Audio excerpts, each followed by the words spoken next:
Nos da muchísimo gusto contar con ustedes para esta conversación. Muchísimas gracias por haber aceptado la invitación para ser parte de esta 14ª edición del Seminario Público del Futuro.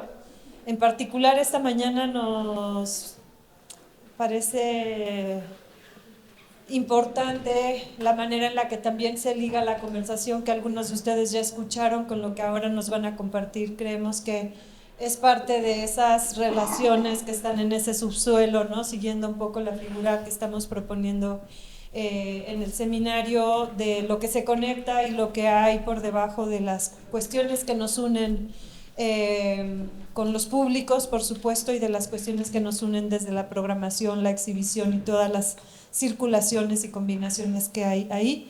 Y bueno, ese es el caso sin duda del trabajo también desde la investigación y el pensamiento de desde los estudios cinematográficos, pero bueno, no me voy a alargar más, solo quiero sí decir algo particular en relación a la participación de mi querida Virginia, colega, compañera de años en este seminario y de compartir retos y quehaceres desde la exhibición y la programación de cine, y platicarles que esta mesa en particular se ha tejido con Virginia a partir de una inquietud que ella presentó o que compartimos, charlamos sobre ella, de cosas que hemos ido compartiendo en este mismo espacio de encuentro, con estas ganas de extender una conversación como la que vamos a tener ahora. Así es que muchas gracias, Virginia, por proponerlo y por pues la dedicación, ¿no? Para que esto suceda, el cuidado, y por invitar a Ana, a Tania,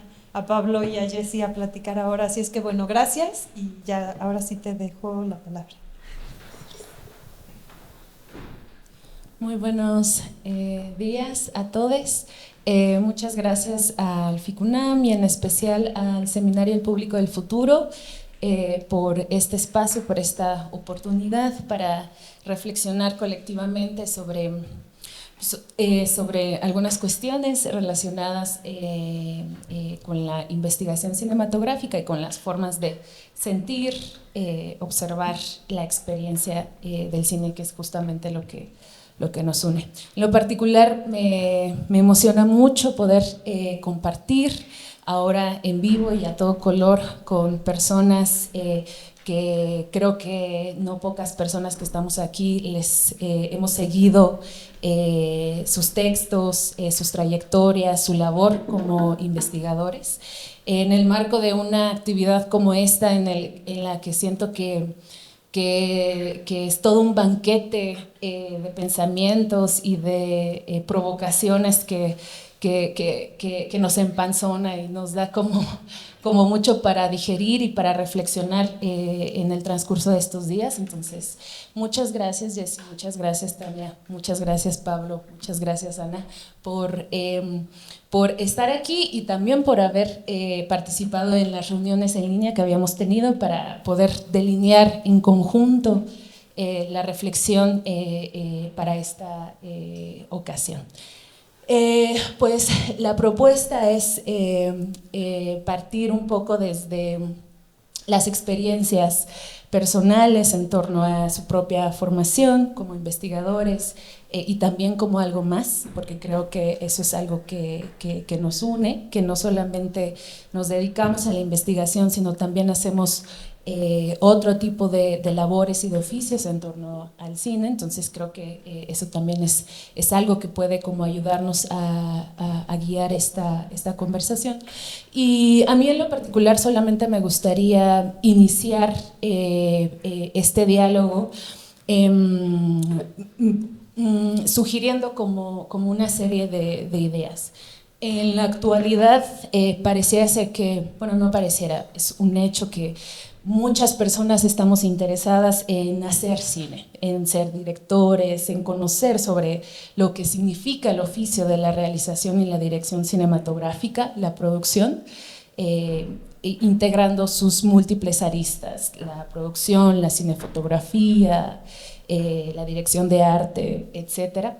Hay escuelas ya especializadas. Tenemos aquí el caso de la primera escuela en América Latina, EXCUEC, ahora ENAC, el CCC también, y muchas escuelas, tanto en la Ciudad de México como en diferentes partes del país, que ya sean de cine o de comunicación, de artes visuales, se preocupan y atienden a las personas que quieren estudiar cine. Sin embargo, creo que la investigación no es... hoy en día, si bien hay líneas de investigación, por ejemplo, en el caso de la UNAM, hay un posgrado que tiene una línea de investigación en estudios cinematográficos, que es justamente donde yo estoy estudiando ahorita el doctorado. Pareciera ser que todavía hay un terreno un poco difícil de arar, de construir, de identificar.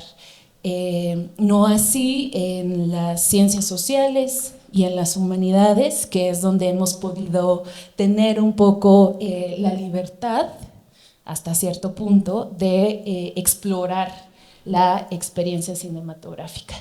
Sin embargo, pareciera ser que hay como una idea, un imaginario de la investigación cinematográfica que nos lleva a visualizar una suerte de distanciamiento entre quienes se dedican a la investigación, quienes están en el ámbito académico y el resto de la experiencia cinematográfica. Como que hay una especie de vacío, por eso el título de esta charla, entre los vínculos generados entre quienes nos dedicamos a la investigación y quienes piensan el cine. Y por otro lado, esta provocación de pensar en los vacíos fértiles tiene que ver también con nuestros propios orígenes, con nuestras propias especializaciones, aquello que llamamos, que ya no está tan bien visto, llamarlo los objetos de estudio con los que trabajamos. Y que es que ahorita me gustaría que empezáramos con esto, que es que muchas veces de donde partimos no es de algo establecido, sino de un vacío, no interior, ¿no? Sino más bien de un vacío en la investigación, un vacío en la historia del cine, un vacío dentro de la propia academia en donde nosotros nos formamos, y así podríamos como seguir.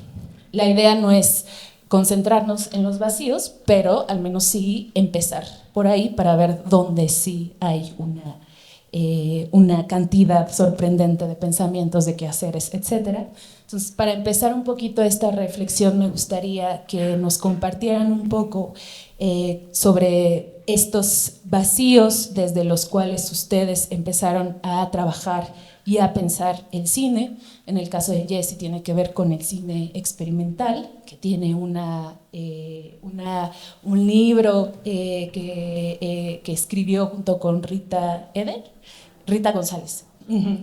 Cinema experimental en México, 60 años de vanguardia, que ha sido fundamental para comprender la realización cinematográfica experimental en nuestro país.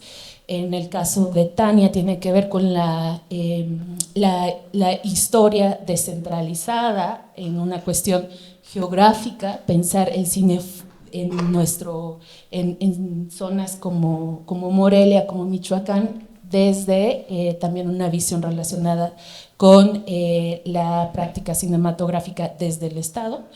Y en el caso de Pablo, si bien él no investiga cine como tal, sí investiga desde el cine, y sus preocupaciones tienen mucho que ver con la realización cinematográfica y la docencia y la pedagogía, que se conecta con la charla anterior.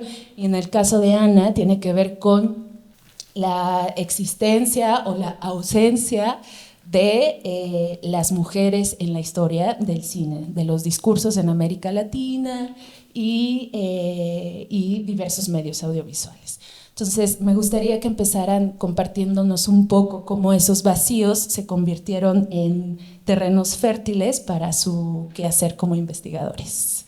Jessie, ¿quieres empezar? Tengo unas imágenes. Si podemos abrir mi PDF. Ahí está. Gracias.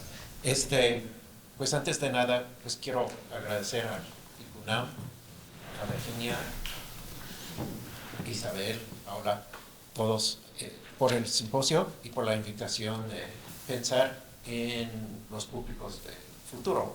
¿no? Y su relación con los estudios cinematográficos, ¿no? Como realizador, investigador, curador, espectador. Sí, es miembro del público, me siento muy cercano al tema, ¿no? Y el público del futuro, creo que ahora vamos a la imagen que sigue.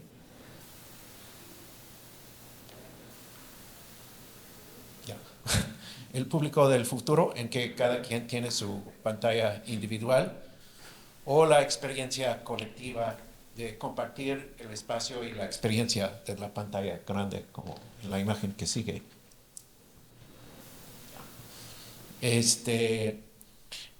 Ok, reconocemos que hay ventajas y la conveniencia de ver lo que quieres ver cuando quieres es innegable. Hay algo importante en la experiencia compartida, ¿no? Y algunos teóricos de la historia de cine, sobre todo gente como Mariam Hansen, pensando en la época de cine mudo, han escrito sobre la relación entre los orígenes del público para el cine y las transformaciones de la esfera pública para cuestiones de género, de sexualidad, de clases sociales y de tiempo libre, ¿no? Entonces hay una larga historia allí atrás de todo eso.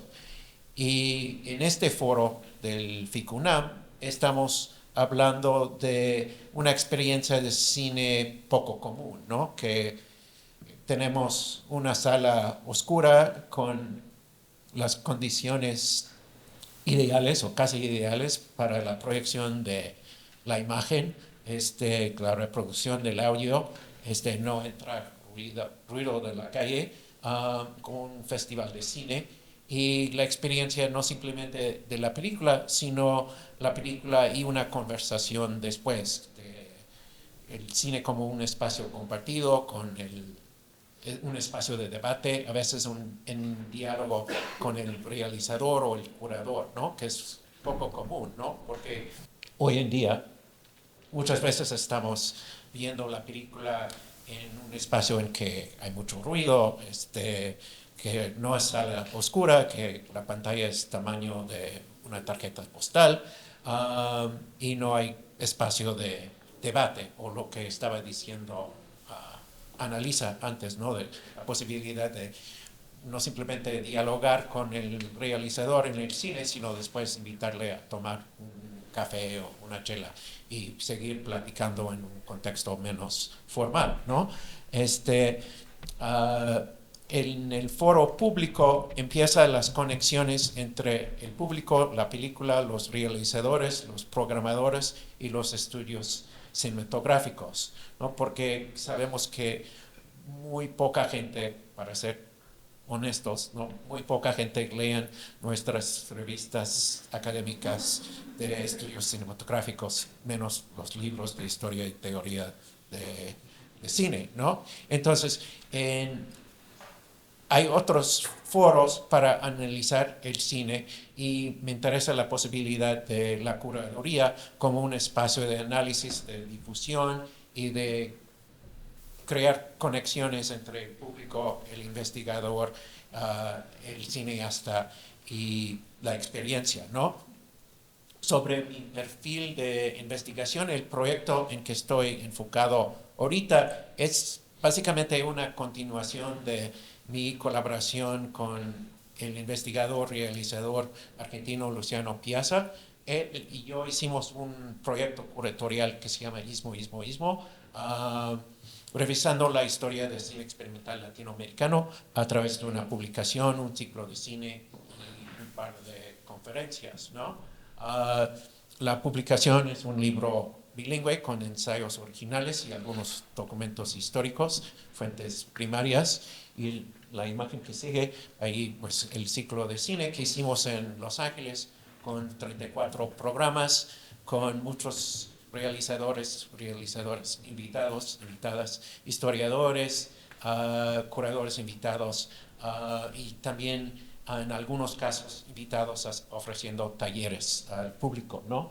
y luego una gira hacia Buenos Aires, Montevideo, Nueva York, y luego a Oaxaca, Vancouver, Medellín, y luego que sigue a la Ciudad de México, Madrid, Bogotá, y Chicago, Cali, hasta Nueva Zelanda. Y ahora quiero seguir con el tema de cine experimental en una publicación nueva, ¿no? Proyectos como Ismo intentan y hablando de vacíos, ¿no? Básicamente sale de un vacío, ¿no? Que tenemos sin número de libros sobre la historia de cine experimental, casi nunca aparece ningún realizador latinoamericano, y igual tenemos miles de libros sobre cine latinoamericano en que no aparece ninguna película experimental, ¿no? Entonces, buscando a través de ese vacío, sabemos que existe tal cosa como cine experimental latinoamericano, pero sale del vacío de, y creo que proyectos como Ismo intentan de establecer conexiones entre investigadores, especialistas, realizadores y el público. Vale la pena preguntar cuál es el papel o la responsabilidad de cada quien en este contexto, cuál es el papel del realizador. En el momento que la película sale al mundo, pues está fuera de sus manos y realmente no tiene mucho control sobre lo que pasa. El papel del programador y exhibidor, el cultivar públicos y espacios de conversación y reflexión, el papel del proyeccionista, como Byron mencionó antes, ¿no? Nadie piensa en el proyeccionista hasta que hay un problema. Y luego el papel del público, ¿no? Y la experiencia del cine en este espacio compartido con un festival, obviamente no es igual que ver la película en casa, aunque tienes una laptop bien padre. Pues me acuerdo después de la pandemia ir al cine por primera vez, aunque la película no era gran cosa, pues la experiencia de estar ahí con la pantalla grande, sonido, pues es otra cosa, ¿no? Después de un año y medio viendo películas en el laptop, pues cambió mucho. Pues creo que voy a terminar con eso y seguimos.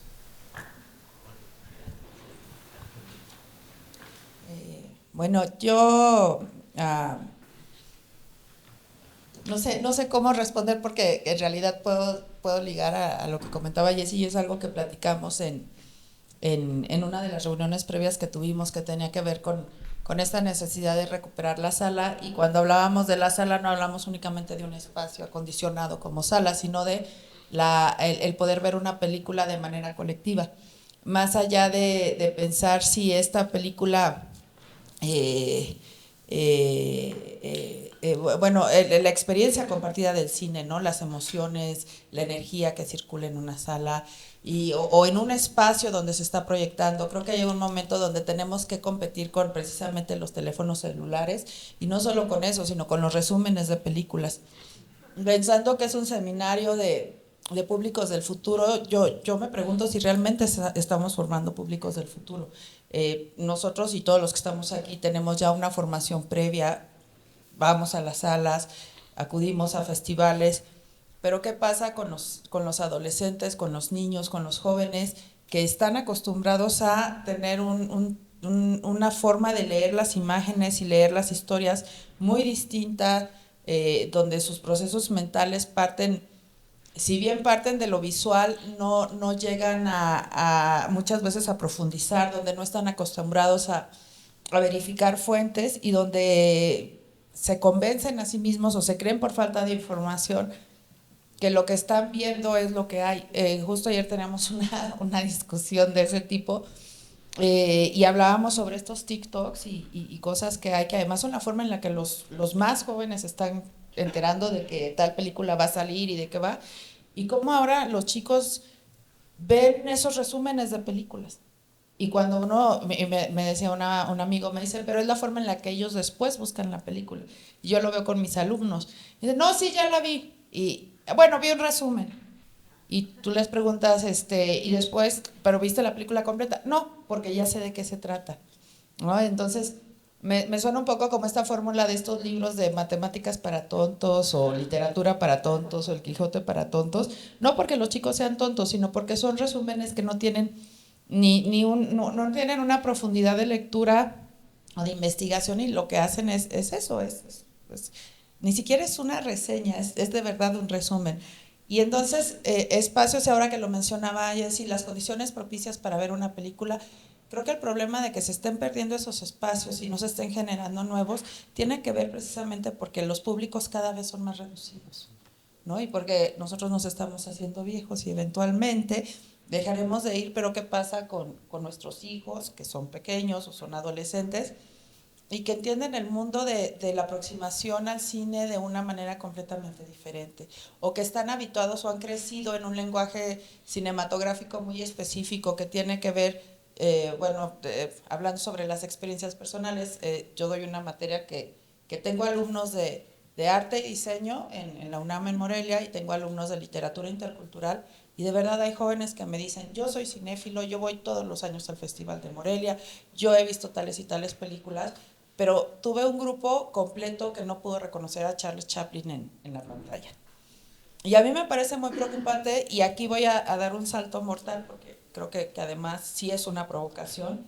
En ese sentido, pensar también cómo los festivales de cine estamos realmente creando, bueno, yo no pertenezco a ninguno, pero voy a varios, cómo estamos creando realmente nuevos públicos.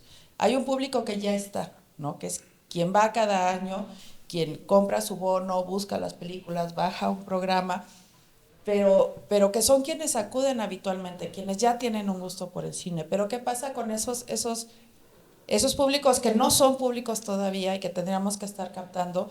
Y luego viene otro punto que además es muy complejo, que es estos jóvenes que ven mucho cine independiente, mucho cine de autor, cinematografías extranjeras, pero que nunca han visto a Chaplin, nunca han visto a Kubrick, no conocen los clásicos, y además pareciera que no están interesados en ellos, y sin embargo no es así, porque cuando los tienen esa cercanía, la mayoría de las veces quedan fascinados. Yo, ¿cómo veíamos cine? Yo tengo 49 años, la gente de mi generación, en el caso de Morelia no lo veíamos en el cine. Hasta la fecha en Morelia los multicinemas lo que pasan es lo más comercial, y en el caso del Festival de Cine es muy difícil conseguir boletos porque hay mucha demanda. Entonces, para una persona común y corriente acercarse a ver cinematografías distintas es complejo. Y lo veíamos en la televisión, lo veíamos Canal 11, en Canal 22, el cine clásico mexicano lo vimos en el Canal 2, en Televisa, en las mañanas, en las tardes, quienes son de mi generación lo deben de recordar. Y veíamos cine silente, porque pasaban Chaplin, Buster Keaton, Farid Arbuckle y todos estos en el Canal 22. Los jóvenes ahora no ven televisión, ven su pantalla de su celular con su plataforma, que además les dice que les va a gustar porque es de acuerdo a su perfil. Tú tienes que ver esto, y si quieres buscar una película tienes que hacer todo un proceso complejo para llegar a ella. Entonces, con Virginia lo hemos platicado muchas veces, y a mí me ha preguntado, ¿estás en contra de los festivales? No, pero creo que ha llegado un punto donde los festivales tienen que comenzar a transformarse y ver en este trabajo enorme que han hecho, que han logrado efectivamente crear un público que ya está ahí, que es un público cautivo, qué necesidades y qué ha cambiado en este proceso, sobre todo a partir de la pandemia, en esos posibles públicos que están ahí, y que ni desde la academia, ni desde la parte educativa, ni desde la parte institucional, ni desde los festivales estamos logrando atraer. Y es un problema sumamente complejo, porque además están rodeados de tantas imágenes, y hay una serie de trampas en los dispositivos en internet, ¿no? Cada ratito estamos viendo películas coloreadas artificialmente que alguien hace en IA. No hablan de que la película original, no, la ponen como si, no sé, Tizoc siempre hubiera, no sé, ¿cuál fue muy famosa? Macario, ¿no? Como si Macario hubiera sido siempre a colores. Y los jóvenes muchas veces ya ni siquiera se interesan en ver si es verdad que era coloreada o siempre fue en blanco y negro. No hay como esta distinción entre lo real y y lo que es creado a partir. Y con los riesgos que hay ahora de la inteligencia artificial, esto se vuelve todavía, no porque, me refiero a los riesgos no pensando en que es algo malévolo y Skynet nos va a comer pasado mañana, sino que no estamos pensando en qué vamos a hacer con esa información que se va a reproducir, que se va a falsear, que se va a subir a las redes y que se va a dar por hecho. Entonces,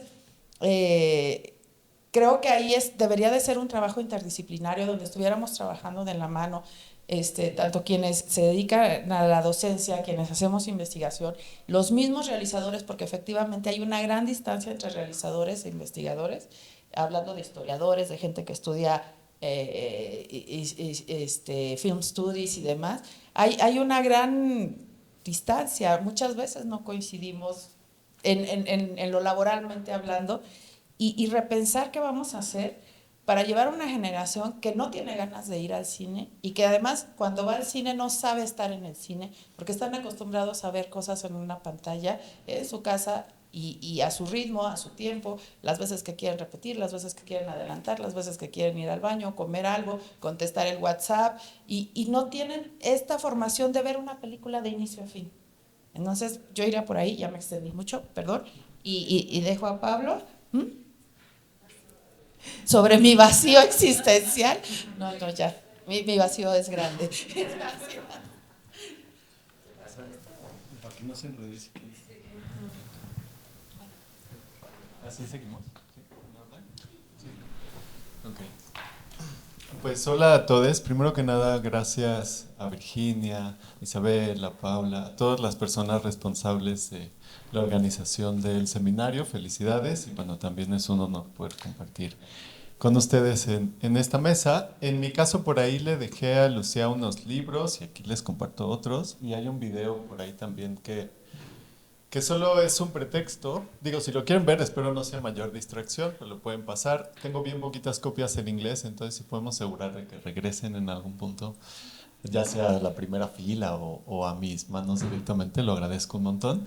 Pero es una provocación también porque pensando desde dónde enunciar, quizás ahora enunciar este vacío, se me vinieron a la mente muchas de las inquietudes que están condensadas en este libro que se llama Pedagogía excéntrica, investigación artística en tiempos de crisis, y esta película que es Tomas oblicuas, meditaciones sobre arte y crisis, que se conjugaron el año pasado como parte de una residencia o el programa de artistas de residencia en la Universidad de las Artes de Ámsterdam, particularmente en la facultad o en la Academia de Cine de Holanda, ¿no? Entonces muchas de las preguntas de alguna manera recuperan esto. Digo, creo que es curioso que se haya insistido en los celulares porque ahí estamos viendo a personas mirar a través del celular. Creo que muchas veces no solo es que miremos contenido en el celular, sino que miramos o nuestra experiencia está filtrada por una apropiación tecnológica, puede ser un dispositivo móvil o pueden ser un montón de dispositivos y a veces no estamos tan conscientes de lo que eso está generando a nivel afectivo, a nivel intelectual, incluso a nivel emocional, de estabilidad. ¿Cómo estamos mirando entonces, no? Al final de cuentas, voy a tomar tu provocación de los vacíos también para pensar que quizás el vacío es como una posibilidad de existencia, una posibilidad de experiencias en común. Si algo está lleno, ¿no? Como que ya no le cabe nada. O sea, como que el vacío es también necesario en función como de posibilidades de encuentro.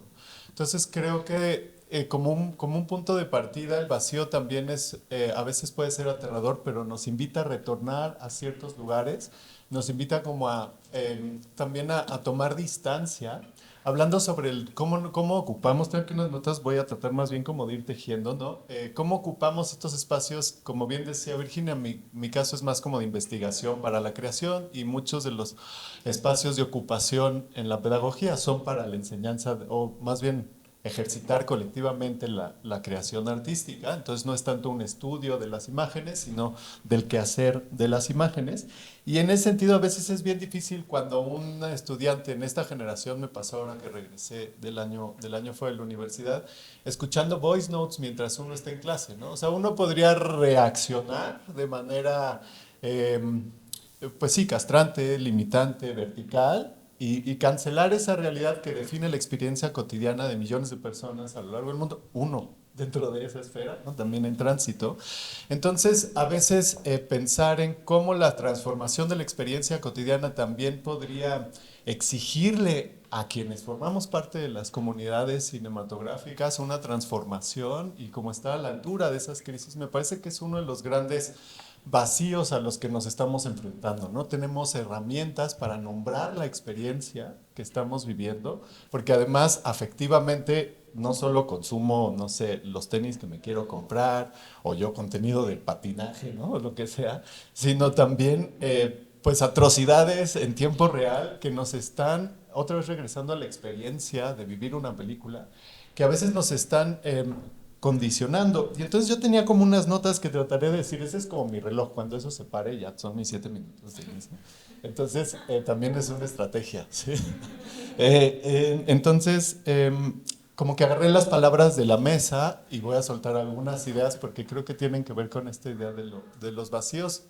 Me gusta que empiece el título de la mesa como indisciplinar, porque no es indisciplina o no es la contradisciplina, sino es una acción. Entonces nos está convocando constantemente a ocupar los espacios y creo que eso es bien interesante. ¿Qué es la disciplina? ¿Cómo se conforman las disciplinas? ¿En qué medida las disciplinas se permiten porosidad o no? ¿Hay permeabilidad? ¿Qué tanto estamos interactuando entre nosotras al momento también de generar nuevas preguntas que regresen a la disciplina? Porque la disciplina no solo es un campo de normas, sino también es un quehacer, ¿no? Es un compromiso con el quehacer también. Entonces esa noción de disciplina también nos puede invitar a asumir los sacrificios que implica a veces estar aquí.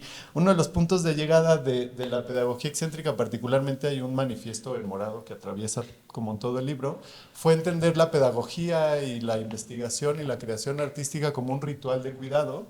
Y ahí también hay cierta disciplina, ¿no? Pero hay rituales que son limitantes o prohibitivos, y hay rituales que son liberadores, que son emancipadores, que son transformadores. Entonces apuntar a la experiencia por allá, ¿no? Creo que también multiplicar las lógicas. Otra, bueno, la segunda palabra, indisciplinar los estudios, como que la idea del estudio ha estado súper presente también, no solo como, en este caso muy claro, del análisis, pero también como un espacio, como una ocupación, como un lugar. Si pensamos en los estudios cinematográficos, no solo son los libros sobre cine, son los espacios donde se hace cine, un estudio, un foro, ¿no? Entonces, como que esa ambivalencia, creo que habla también de conexiones que pueden estar entre estas comunidades de práctica, tanto que son vacíos que están definiendo la disociación que a veces hay entre comunidades que se dedican más a la investigación o a la producción, y entonces pensar el estudio cinematográfico en su relación quizás no solo con los lugares, sino con los procesos y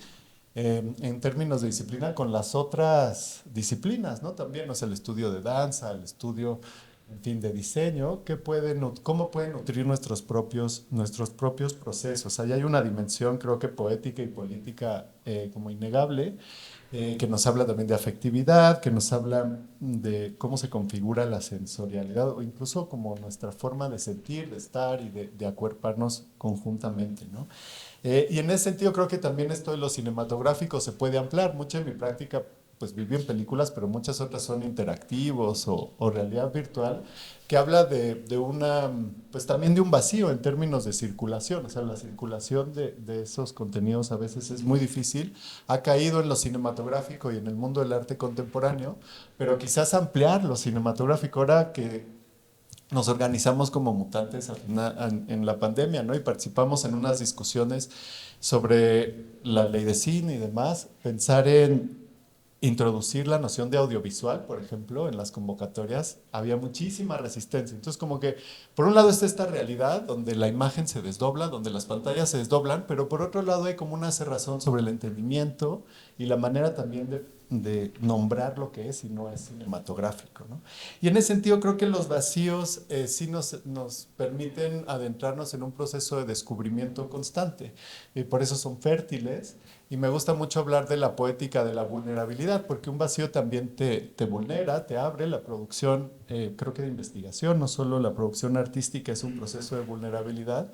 Y entonces pensar pues en estas preguntas del final, ¿no? La película es una película de puras preguntas, cómo se inauguran nuevos horizontes mediante nuestra práctica, mediante nuestra investigación, cómo estas preguntas o estos vacíos nos permiten no solo visualizar o proyectar mundos posibles, sino habitarlos. Y creo que esa es una potencia tremenda de la investigación y de espacios de encuentro como este, que justo abren a estas otras formas de sentipensar el mundo, de estar juntas y juntes en el espacio que compartimos, ¿no? Al final de cuentas, creo que gran parte de las motivaciones que nos reúnen o nos convocan es empujar estas asunciones que tenemos sobre lo que debe de ser o no nuestra experiencia cinematográfica.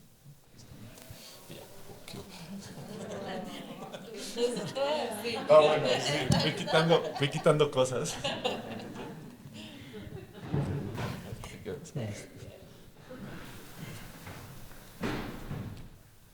Buenas tardes, gracias también por la invitación y además por el gusto de escucharles y nuevamente conocer, aunque en algunos espacios hemos coincidido, conocer y escuchar a colegas de tanto tiempo es sumamente enriquecedor y creo que es también parte de lo que los espacios colectivos permiten, ¿no? Este pensamiento común y esta posibilidad pues sí, de echar a andar la mente y bueno, por eso celebro este espacio del seminario y bueno, ha sido para mí además sumamente fértil poder escucharles desde ayer que fue la inauguración, que fue súper interesante y que me quedo con algunas cosas que creo que valdría la pena volver a poner sobre la mesa y también con respecto y dialogando con la mesa anterior. Y bueno, ayer en la inauguración se planteaba esta idea de ¿qué lugar tendría el cine en la universidad? ¿No? Lo planteaba algo así Hugo Villa y planteaban, creo que toda la mesa de ayer llegó como a la conclusión de que su función también es hacernos preguntas, ¿no? Y también este lugar de la pregunta, y este lugar de la pregunta que también, o de las preguntas que también hemos podido disfrutar en estas mesas que nos han antecedido. Y yo también quisiera un poco partir de ahí, ¿no? Y quisiera también partir, no tanto hablar, creo que es un poco complejo como hablar de la propia trayectoria, aunque se conecta, creo que por eso hemos evadido un poco hablar directamente de ella, porque es como un poco complejo, pero creo que sí es interesante conectarlo, por ejemplo, con los lugares en los que estamos. Y yo creo que es necesario, y bueno, aprovechando que están aquí los colegas, preguntarnos, en efecto, el lugar que tienen los estudios de cine en México y en la UNAM, ¿no? O sea, creo que ahí hay también vacíos y vacíos fértiles y otros no tanto, ¿no? Que creo que también hay una responsabilidad de reflexionar, ¿no? Y también pensar qué posibilidades, también qué sentido nuevo podemos darle a estos estudios de cine que por un lado creo que están anclados en tradiciones muy, muy vinculadas a la historia del cine, que, bueno, no puedo decir nada porque yo vengo de esa tradición, ¿no? Yo hago historia del cine y me vinculo con este pensamiento desde la historia, pero ahora, y bueno, y en mi experiencia, sobre todo docente, me doy cuenta que es necesario ir más allá, ¿no? Y que hay una escisión entre esta investigación sobre la historia y las formas clásicas, y claro que en México hay pioneros, pioneras de la historia del cine, como Aurelio de los Reyes, Julia Tuñón, pero que se ha construido un vacío, en efecto, tanto con la práctica cinematográfica, ¿no? O sea, que ha habido, y eso también tiene que ver con una tradición, podríamos decir, de las escuelas de cine, ¿no? Donde se privilegia a lo mejor la dimensión más práctica y hay unas separaciones que a lo mejor habría que pensar en colectivo también. Y por otro lado, con algo que a mí me interesa muchísimo pensar y que también se vincula con la mesa anterior y también se vincula con la inauguración y también con lo que decía Cristian Calónico en la inauguración de esta formación audiovisual, más allá de las escuelas de cine o de los lugares donde hay una vinculación cercanísima con el cine, y tiene que ver con pues las preparatorias, las facultades, ¿no? Y esta posibilidad que tiene el cine también y el audiovisual de conectarnos y ayudarnos también a hacer preguntas desde otro lugar, ¿no? Pero creo que hay que pensar detenidamente y creo que poco pensamos, no estamos muy metidos en la publicación, en efecto, en estos textos que a veces se leen poco, ¿no? Se leen solo entre los especialistas y no pensamos en esa también dimensión pedagógica, ¿no? Que era un poco lo que también se planteaba en la sesión anterior, ¿no? Estas posibles y estas potencias pedagógicas del cine, ¿no? Y del audiovisual. Y también, pues, pensar ¿qué hace falta los estudios de cine? O sea, yo creo que sí es muy importante, para mí es un lugar fundamental del pensamiento, la historia del cine. Yo llegué así y pienso que también es algo que fue una lucha, ¿no? Yo estudié en la Facultad de Filosofía y Letras Historia, pues sí, hace 25 años entré a la facultad, hace 20 y tantos años, ¿no? Y no había historia del cine, ¿no? No había, o sea, en una carrera como historia, el cine tenía, y el audiovisual, ¿no? Tenía un lugar súper marginal, ¿no? Yo recuerdo que una clase así, pues, importante era la clase que daba Álvaro Vázquez de historia y divulgación, o sea, ni siquiera era como algo vinculado al cine, y ahí podíamos ver algo de películas, y fue una disputa muy fuerte poner la historia del cine y el lugar de la reflexión del cine para pensar el pasado, y sigue siendo, creo que, una disputa en las facultades y en los centros de investigación desde las ciencias sociales, ¿no? Eso fue difícil y bueno, es un terreno de entrada, pero por ejemplo, ahora yo lo veo en el posgrado de Historia del Arte, que aquí hay varias compañeras que están ahí, ¿no? También nos damos cuenta que muchas veces los temas de investigación están superando estas formas de acercamiento al cine, ¿no? Estas formas más convencionales y que también yo creo que ahí se muestra un vacío que tenemos que reflexionar colectivamente, ¿no? Y bueno, a mí yo pensaba muchísimo cuando ayer que vine y cuando nos invitaste, Virginia, y cuando nos juntamos para reflexionar, pensaba mucho en este texto ya también antiguo de Alain Bergala, de La hipótesis del cine, ¿no? Que es un texto muy hermoso sobre la posibilidad de la relación del cine y la educación, ¿no? Y pensaba que pues sigue siendo absolutamente vigente este lugar del cine para encontrarnos con la otredad radical, ¿no? O sea, con lo otro.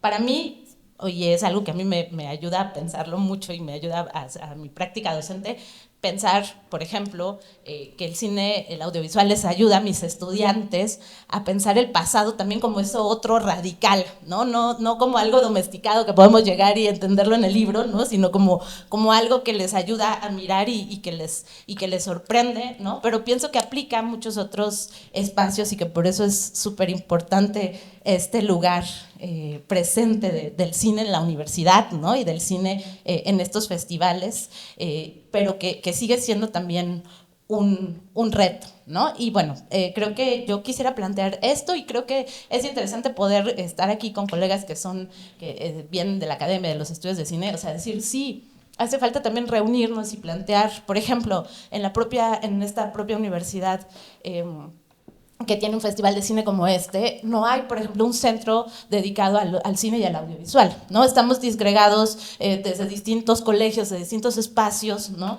Haciendo investigación desde la historia, o un poco desde la comunicación, o un poco desde historia del arte, ¿no? Pero no hay un lugar donde podamos también acercarnos, por eso también los acercamientos son tan disgregados, ¿no? Entonces creo que ahí hay un vacío fértil, ¿no? Que creo que es un vacío que se ha llenado muy, digamos, no sistemáticamente a lo largo de estos años, ¿no?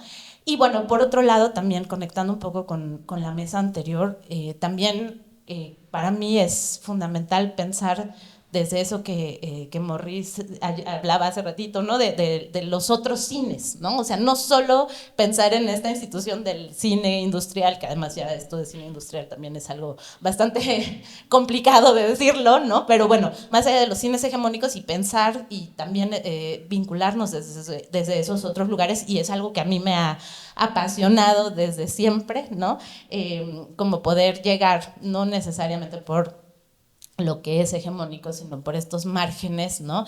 Y acercarnos a esos cines indígenas o a las formas en que las mujeres han estado excluidas de la práctica cinematográfica, pero que siempre han estado, y cómo podemos mapear y utilizar metodologías distintas, ¿no? Que también es interesante apelar, por ejemplo, a los testimonios, a la propia historia oral que se ha trabajado de formas muy complejas, creo yo, para los estudios de cine, pero también para recuperar eso que también falta, ¿no? Y que creo que es interesante y es algo que a mí me parece que que también puede conectarse con esta también dimensión pedagógica, ¿no? Y a mí me gusta conectar mi investigación con la docencia y poder, también soy profesora de historia en la Facultad de Ciencias Políticas y Sociales, ¿no? Entonces, poder también tener al cine en el aula, que es algo que se ha también despreciado mucho, ¿no? Esta cualidad no pedagógica, didáctica del cine, y que creo que también es un terreno muy fértil si lo reflexionamos también desde horizontes más allá de lo, digamos, convencional, o pensar el tema del cine como reflejo, sino más bien como esta posibilidad sensorial del cine, esta posibilidad afectiva y esta posibilidad, como decía, de conectarnos con eso otro radical, ¿no? Y entonces, bueno, creo que también eso es algo que a mí me gusta y que me parece interesante ponerlo también sobre la mesa, ¿no? Volver a esta reflexión pedagógica y didáctica, ¿no? Que va desde muchos canales, ¿no? Como se planteaba en la mesa anterior, desde, por ejemplo, la enseñanza del cine o la enseñanza, pero también desde las otras enseñanzas que se dan en la universidad, ¿no? Y decía en la inauguración Cristian Calónico, ¿no? Que en todas las escuelas debería de haber esta enseñanza del audiovisual, ¿no? O sea, también como una forma de experiencia, ¿no? Y yo creo que sí, y yo creo que lo más cercano que tenemos, que es esta universidad, también debería de impulsarse un poco más, ¿no?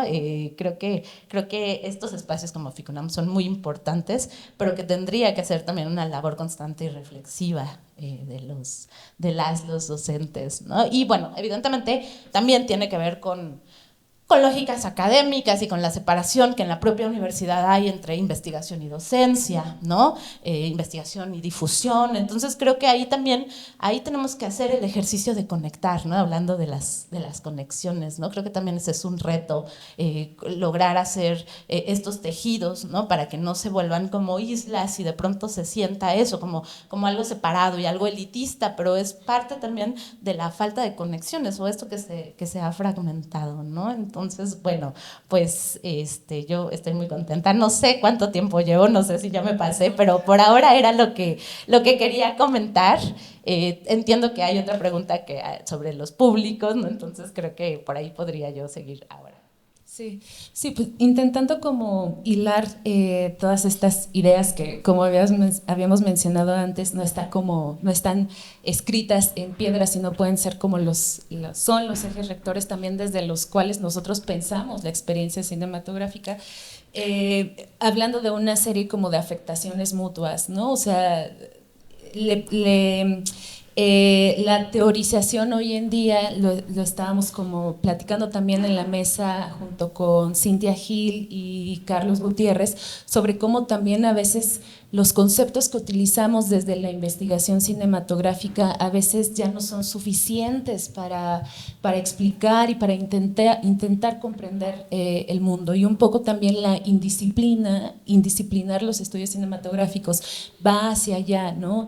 ¿Qué tanto podemos pensar la investigación cinematográfica como un campo abierto, flexible, en constante transformación, que también está muy moldeada por nuestras propias subjetividades? Y no solamente por eso, sino que también el mundo nos incita un poco a expandir esa propia reflexión o esos propios ejes desde los que nos movemos, ¿no? Y en ese sentido me gustaría que pudiéramos como llevar la discusión que ya hemos estado yendo hacia allá, pero a ¿qué tipo de público nos estamos dirigiendo nosotros como desde la investigación? No solamente tratamos de dialogar con otros investigadores, con los estudiantes o con el público en general, ¿no? Sino que también al mismo tiempo estamos intentando estudiar los públicos de cine, estudiar las relaciones que tenemos con lo audiovisual, visual y lo cinematográfico, pero como que termina habiendo una suerte como de comunicación entrecortada, un poco pensándolo también en la cuestión de la experiencia colectiva. Lo mencionaba anteriormente Annalisa, la experiencia del cine experimental en este caso es una experiencia colectiva. ¿Cómo funciona en la investigación cinematográfica? Porque hay intentos, por ejemplo, el CUAC, que estuvo muchos años trabajando aquí para promover y difundir la investigación cinematográfica, y que también ya no está activo, y ese sería también como otro tipo de públicos con los que podemos dialogar nosotros mismos, ¿no? Entonces, ¿qué nos pasa en este tipo de experiencias en los que intentamos relacionarnos con públicos, ser públicos y generar trabajos colectivos, ¿no? O sea, reconocernos como parte de esta movida, de este oleaje en el que todos participamos como observadores del cine? Tania, ¿quieres empezar?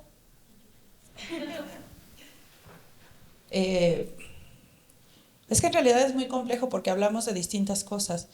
Y de distintas cosas que además debemos entender. Cuando hablamos de cine, ¿de qué estamos hablando? O sea, el fenómeno cinematográfico es tan amplio y abarca tantas cosas que va desde la película, el análisis de la película, la historia alrededor de la película. Lo que sí es evidente, creo yo, es que en México estamos efectivamente muy rezagados en cuestiones de teorizar y pensar, incluso en adquirir bibliografía, ¿no? Formas muy recientes como precisamente lo que es la The New Cinema History, que es algo que surge en los Países Bajos, que es una forma que replantea cómo estamos historiando el cine, y también incluye a los públicos, incluye a los lugares de exhibición, y habla precisamente de que el cine no es solo la película, ¿no? Que la película tiene una serie de cosas sucediendo alrededor que tienen que ver también hasta llegar a los públicos, pero que el público mismo es parte de la película en sí. Entonces, ¿de qué hablamos de cine cuando hablamos de cine? ¿No? Hablamos de salas, hablamos de públicos, hablamos de realización, de distribución, hablamos de cine contemporáneo, de cine clásico, de cine silente, y luego tenemos estos otros tipos de cine. Hay un cine del que nadie hablamos, y que es el que más se ve en México, que es el cine, lo que sería la serie B, que es este cine que se ve en YouTube, que se filman montones de películas. La verdad es que la producción de este cine que cuenta estas historias muy relacionadas a la frontera, a la cuestión del narco y todo esto, es lo que más se hace, por ejemplo, en México. Al menos dobla la producción cinematográfica de lo que hay. Es un cine donde se invierte dinero, que se hace de manera profesional, donde hay estrellas que no son las mismas estrellas que van a los festivales de cine, sino son las estrellas que están en bandas, no sé, Lizárraga, no me acuerdo el nombre del señor, es que alguien me decía que era de banda Cuisillos o algo así, que aparece en varias películas, y estas películas son las que está viendo la mayoría de los mexicanos, que no somos los que venimos a los festivales, no somos quienes vamos a la cineteca, sino es la gente que vive en las poblaciones, donde tienen su teléfono celular y pueden acceder por YouTube, porque además se monetizan de manera diferente, se monetizan por YouTube.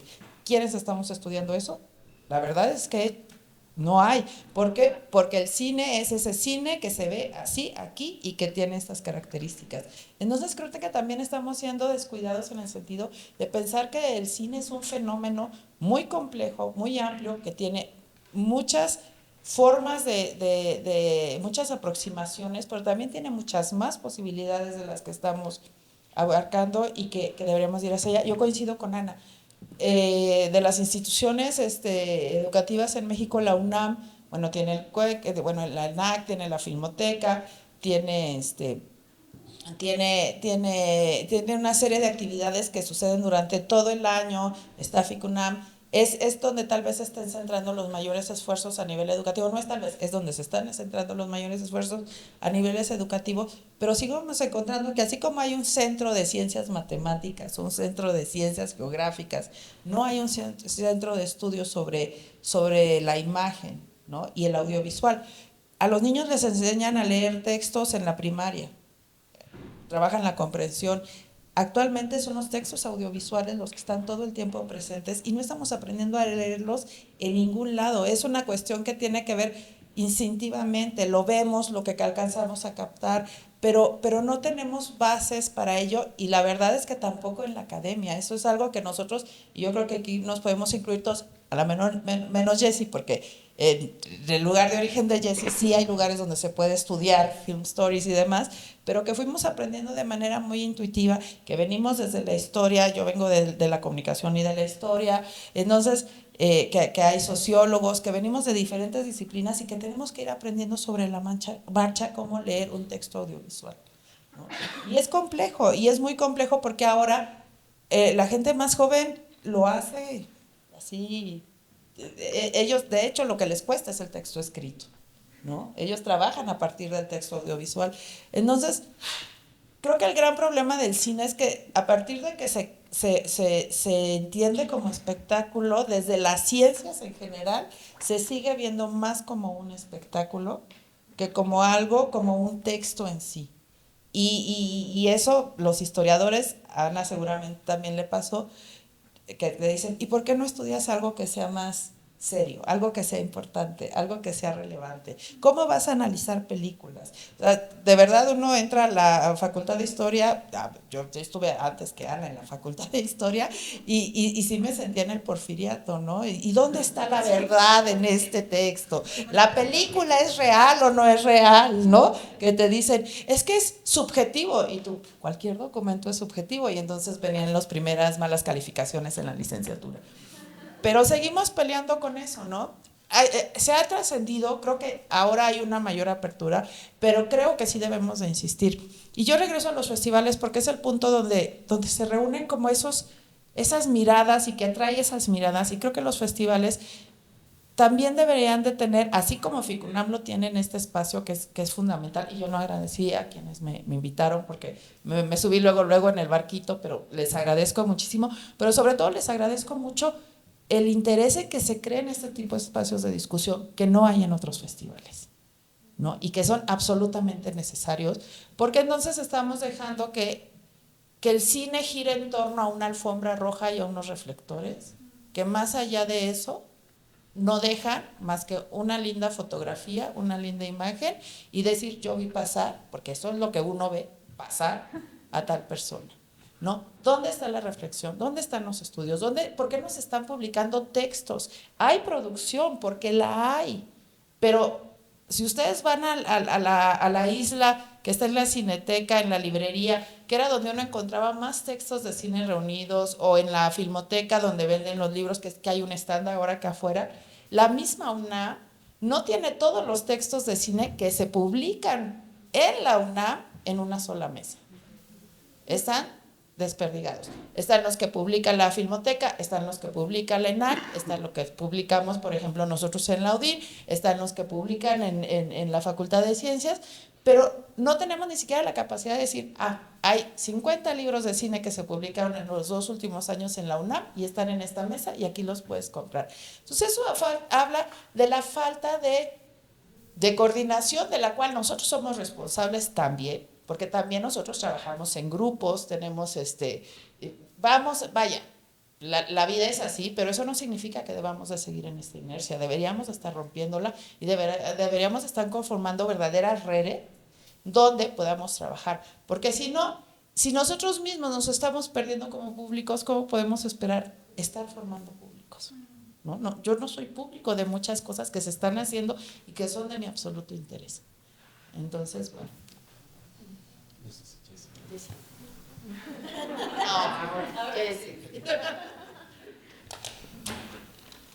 Digo, estoy de acuerdo, es un tema complicado. La situación en los Estados Unidos con la trayectoria de la disciplina de estudios cinematográficos es diferente. Creo que desde los años 50, creo que empezó dentro del contexto de estudios de literatura, ¿no? Y que había un profe excéntrico que quería poner películas de Kurosawa y hacer análisis, clase de cine de Kurosawa, ¿no? Y eso sí cabe o no cabe, no es literatura, pero algunas de las películas están basadas en literatura japonesa, entonces sí, que el profe hace lo que quiere, y luego poco a poco iba como disciplina creciendo y volviendo lo que estamos diciendo ahorita, ¿no? Que estudios de cine va más allá de análisis de la película, sino la industria, el contexto del público, estudios atrás de la producción, todo eso, ¿no? Entonces, pero ha sido un proceso largo. Hay varios estudios que han analizado la manera en que algunas universidades y también museos han aceptado, rechazado, dijeron que sí, luego que no, el hecho de que vamos a tomar el cine en serio como objeto de estudio y la manera en que, de hecho, estoy pensando en un libro que va hacia los años 30, 40, como la prehistoria de estudios de cine y cómo surgió y la manera en que algunas instituciones, específicamente MoMA en Nueva York, tomaron el cine como obra de arte y vamos a, obviamente, no todo el cine, sino elegir algunos autores y decir que eso sí cabe dentro de lo que es producción artística y vamos a tomarlo en serio y exponerlo al lado de Picasso y Jackson Pollock, ¿no?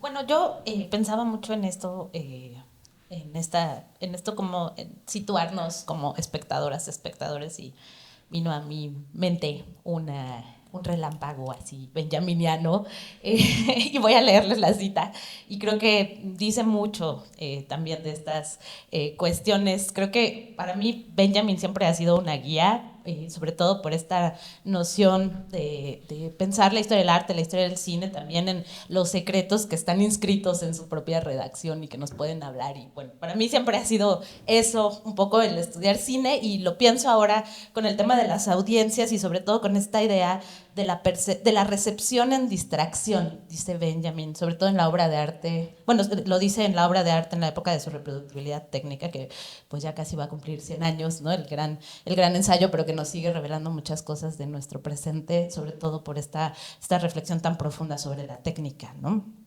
Dice, la recepción en la distracción, que se hace notar con énfasis creciente en todos los ámbitos del arte y que es el síntoma de transformaciones profundas de la percepción, tiene en el cine su medio de ensayo apropiado.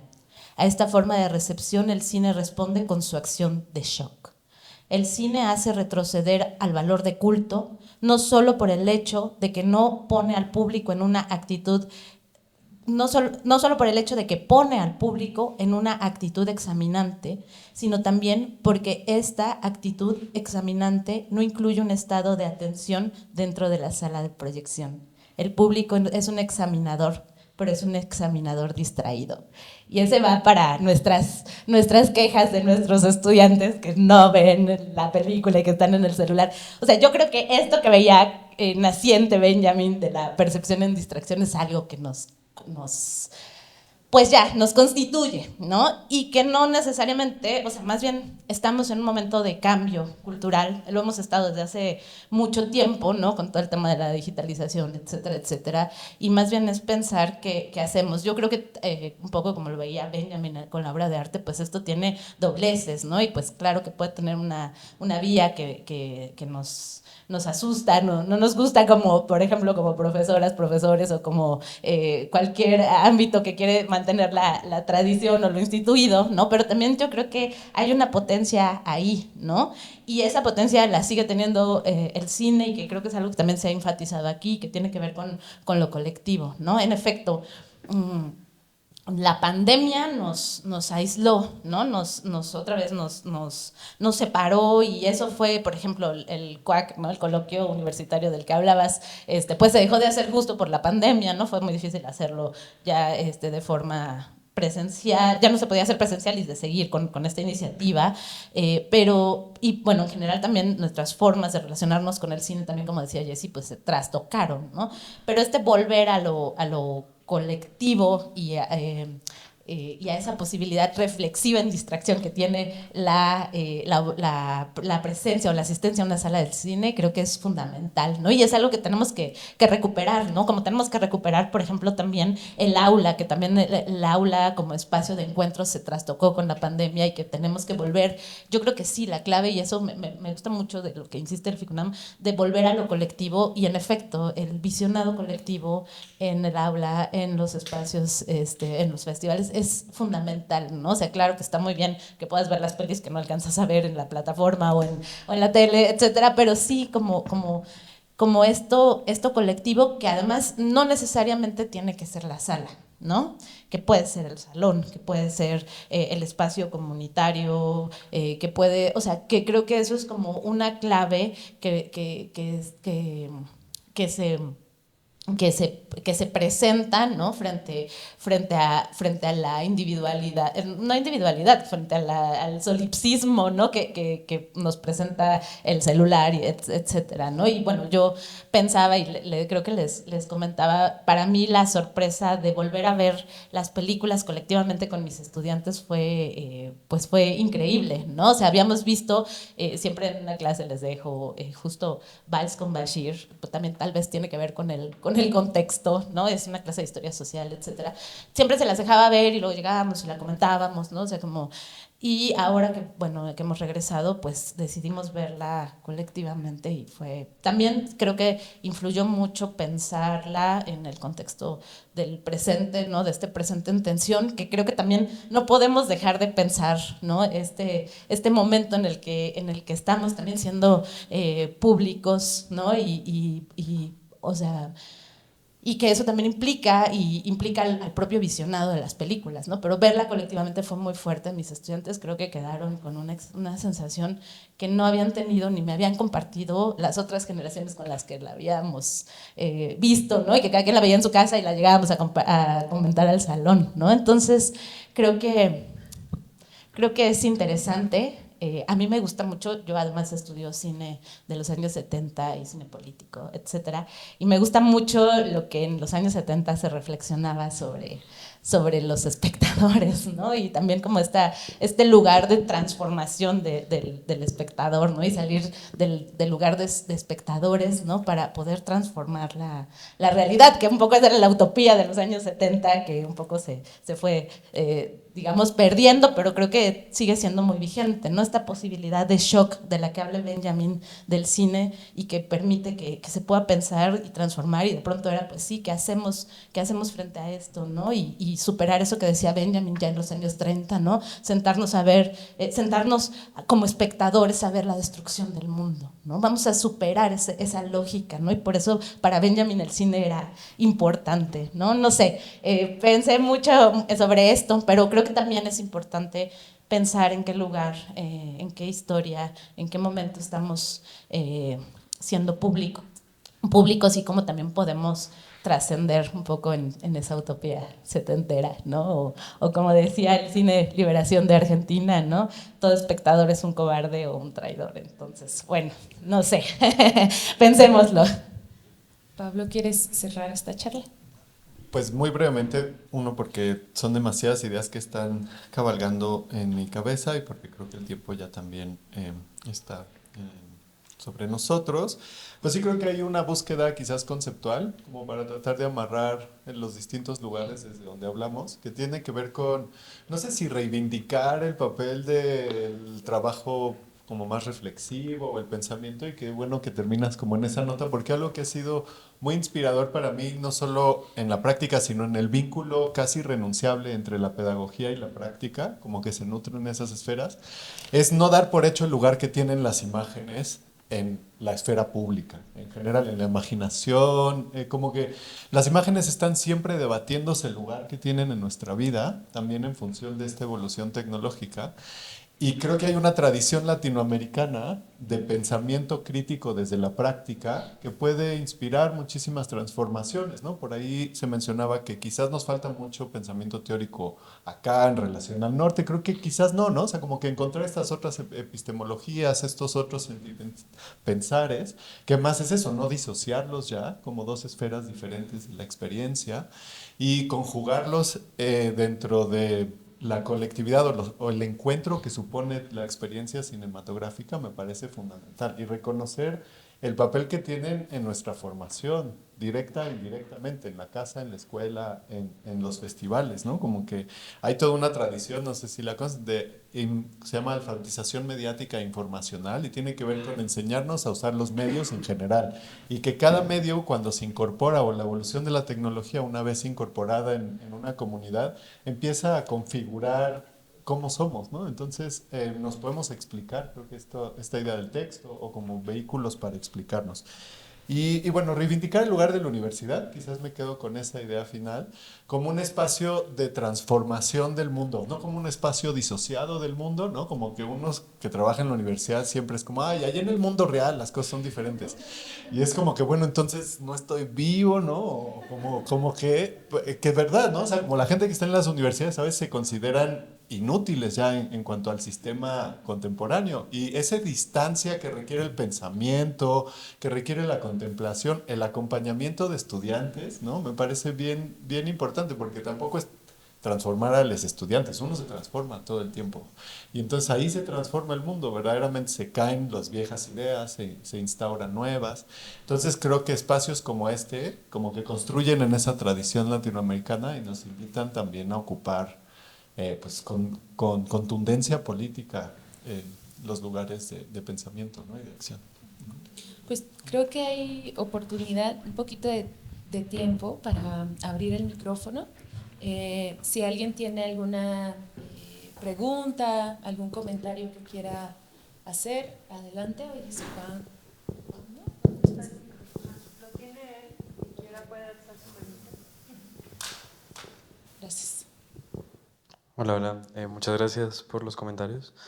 Eh, pues me dejaron muchas también preguntas, porque es algo también, yo soy también investigador y bueno, y, y últimamente no solo me he preguntado por justo cómo hacer que más personas lean, o sea, porque no solo es eso, sino es también cómo las causas también estructurales de, sí, de nuestras sociedades como que afectan esa lectura y ese foro público, ¿no?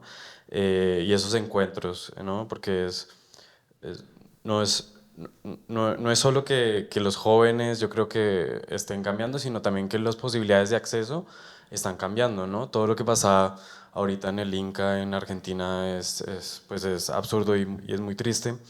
Y creo que en esa precariedad, que bueno, de pronto lo llaman vacío, pero también tiene también que ver con una precariedad material, pues cómo facilitar la participación política y la participación también teórica. Por cómo desde la investigación o de la creación justo hacerle o cómo organizarse, ¿no? Para hacerle frente a la precariedad. Sí, a la precariedad de ahorita, a la precariedad misma de uno como investigador, porque creo que sí hay en apariencia una distinción entre un investigador y un estudiante, pero los investigadores somos estudiantes y los estudiantes son posibles investigadores o son investigadores porque ellos mismos tienen que, o los mismos cineastas, ¿no? Tienen que hacer propuestas de dirección, tienen que hacer investigación para sus películas. Yo vengo de una escuela de cine también. Entonces, ¿cómo facilitar la participación en este ambiente? Ah, como la que nos pregunta. Bueno, si alguien la puede responder, se lo agradeceríamos mucho todos los aquí presentes y gran parte de la gente que nos dedicamos a la academia. Es un mundo complejo y sin embargo creo que tiene que ver mucho con toda la investigación que se hace con la necedad absoluta. Creo que el principal y mayor problema sí es la centralización, ¿no? Nosotros, Virginia y yo que estamos en Morelia, a mí ya no me gusta decirle provincia porque cada vez que digo estoy en la provincia me siento como como si estuviera en La Perla, ahí en algún lugar, ¿no? Rebozo de soledad, así, sí, en Río Escondido, ¿no? Peleando el agua, que también es un tema muy contemporáneo, pero que sí sigue siendo, incluso entidades como la UNAM, nosotros tenemos que venir a hacer investigación, tenemos que venir a la Hemeroteca Nacional, tenemos que venir a la EGN, que no es de la UNAM, pero está aquí, los 2 archivos fílmicos están aquí, o sea, hay una gran problemática. ¿Cómo hacemos que la gente lea? No tengo la menor idea.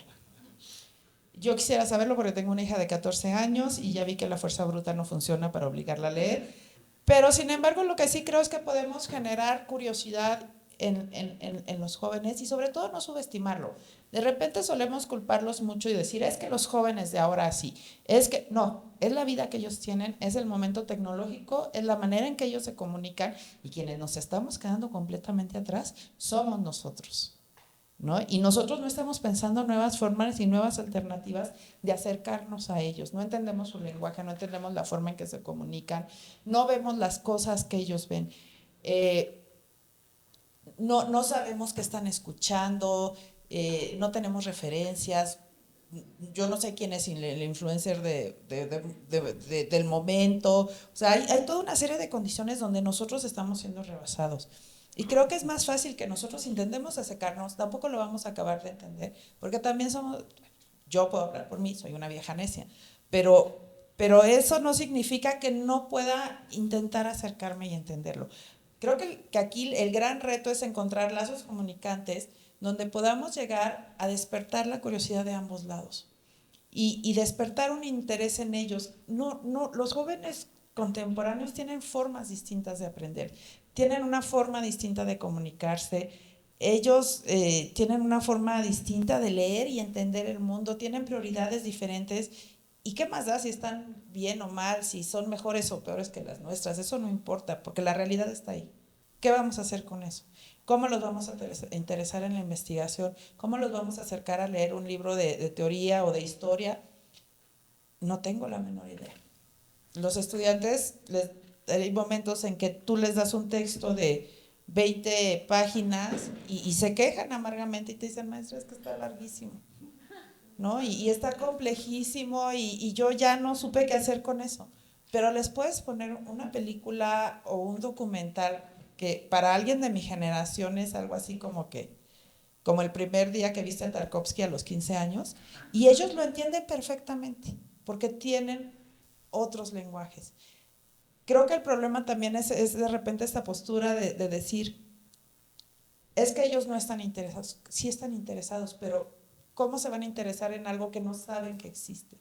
Entonces creo que el primer paso es que también nosotros desde la academia dejemos de ser tan soberbios, tan elitistas y nos acerquemos a los jóvenes y abramos espacios donde haya una comunicación real y directa y empecemos a escribir textos que ya no solo sean para nuestros colegas, donde hagamos uso de nuestras palabras más rimbombantes, donde las teorías más elegantes, sino que también sean textos que despierten interés en las personas. ¿Cómo lo vamos a hacer? No tengo la menor idea.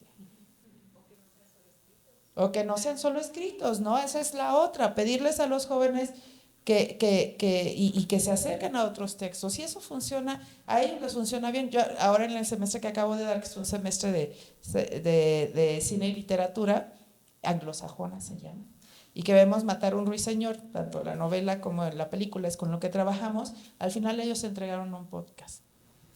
Nunca me habían preguntado tanto por el trabajo final, que siempre solía ser escrito.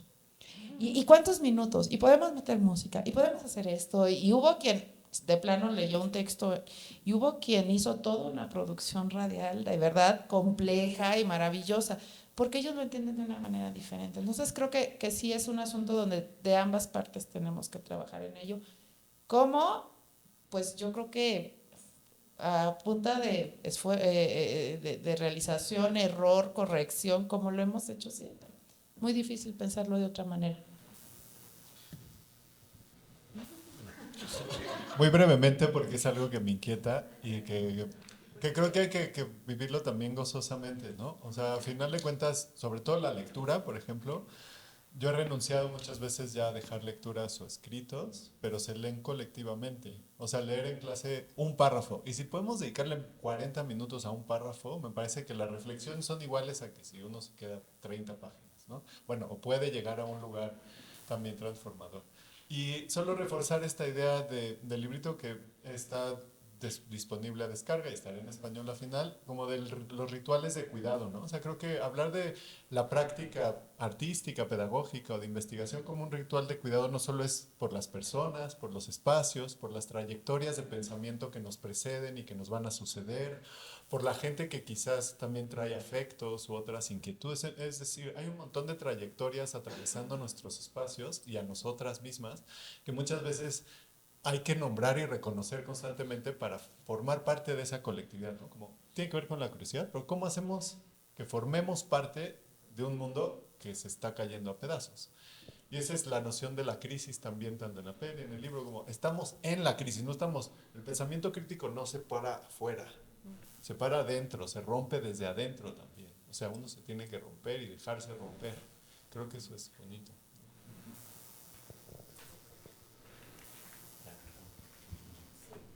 Es que sabemos que esto es solamente como el inicio de discusiones que tenemos que mantener también fuera de estos espacios de encuentro. Entonces, y también por la cuestión del tiempo que ya no tenemos, podemos continuar la conversación afuera. En otro momento tenemos un día más para seguir pensando colectivamente. Mientras tanto, pues damos por terminada esta charla. Muchas gracias en verdad por su tiempo, por su reflexión, por su trabajo dentro y fuera de la academia. Creo que eso es algo también muy importante que hay que resaltar. Gracias a todos ustedes y pues seguimos la reflexión. Bueno, yo solo quiero comentar algo.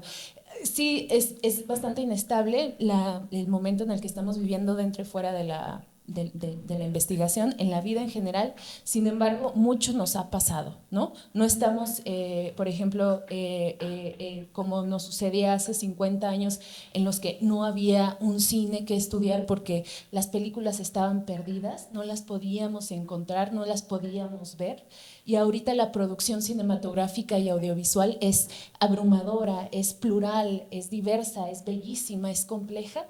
Y los enfoques también son muy diversos, son muy contrastantes y varían mucho de subjetividad a subjetividad, de persona a persona, de necesidad a necesidad, ¿no? Entonces, si bien han pasado muchas cosas y ha habido muchos momentos difíciles y estamos en una situación bastante abrumadora que nos sobrepasa, también estamos en otro lugar, ¿no? Hay muchas cosas que hay que valorar también.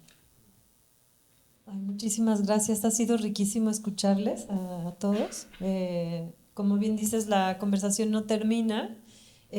Ahorita creo que con la plática que viene hay algunos de los temas, como pasó con la anterior, que se van a conectar y bueno, ahí vamos bordando, ¿no? Tejiendo, pero muchísimas gracias.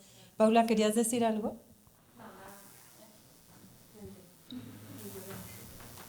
No, nada más, igual agradecer muchísimo, fue riquísima esta charla y tuve un momento emocional. Lo voy a tener que compartir. No, es que pasó algo ayer y pasó algo hoy, que es que tuve un momento arriba con Jessie cuando Cristiana en la charla anterior mencionó a 3 personas fundamentales del pensamiento de todos los que nos reúnen hoy, que son Sara Minter, Enrique Ortiga y Gregorio Rocha.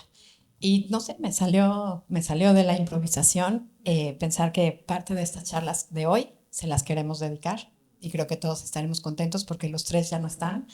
Yo gracias a Enrique Ortiga conocí a Jessie, gracias a Sara conocí la pasión por el cine experimental y gracias por Gregorio conocí la pasión por el fotograma, amar el fotograma. Y nada, creo que es pertinente que en los horizontes afectivos pensemos también en los que ya no están. Y en esta mesa y con estos amigos me sentí con la necesidad de decirlo y nada, agradecer, salir a fumar, salir a respirar y nos vemos aquí en unos minutos. Muchas gracias y ya sabemos los trabajos de hoy a quién quedaron dedicados y para Gregorio, Sara y Enrique, estas charlas. Gracias.